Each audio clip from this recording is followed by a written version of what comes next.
My daughter hit my 9-year-old son, kicked her out, and my wife thinks I'm overreacting. I was in the kitchen, loading the dishwasher, when my 9-year-old, Leo, let out a yelp that didn't sound like a boy his age. It sounded smaller. Scared. I turned the corner just in time to see my 19-year-old daughter, Mia, pull her hand back. Leo was pressed against the hallway wall, holding his cheek. His glasses were crooked. He wasn't even crying yet. He was in that stunned, breathless place right before tears. He touched my laptop, Mia said, rolling her eyes. It was on the floor.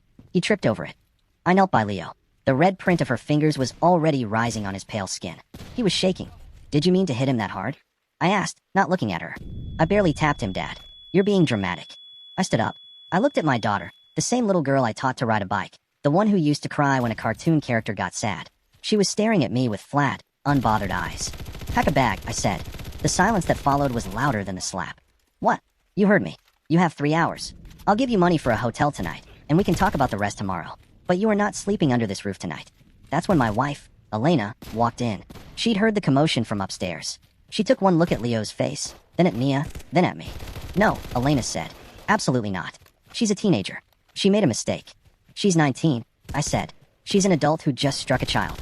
He provoked her. He's 9, I said, my voice finally breaking. He could provoke her until he's blue in the face. The second she uses violence on a little kid, she's out. That's the line, Elena. That's the only line. Mia smirked. Mom, he won't actually do it. I walked to the front closet and pulled down her old duffel bag. I set it at her feet. I didn't yell. I didn't threaten. 3 hours, I said. Use them. The next hour was chaos. Elena screamed that I was destroying our family. She said Leo would be fine, that siblings fight, that I was overreacting because I grew up with a violent father and now I see ghosts. That one stung, because it was partially true. But I held the line. Mia stalled. Then she cried. Big, theatrical tears. Then she tried to apologize to Leo, but she did it while glaring at me, like the apology was for my benefit, not his. Leo just stared at the floor. At hour 2, Mia packed. At hour 2:40, she stood by the front door with her bag. Elena hugged her like she was shipping off to war, not driving to a holiday in 10 minutes away. As she walked out, Mia looked back at me.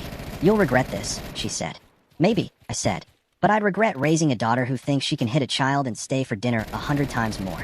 The door closed. The house got very quiet. Elena went upstairs and didn't speak to me for the rest of the night. I made Leo macaroni and cheese. I put an ice pack on his cheek. He asked, Is Mia coming back? Not tonight, buddy.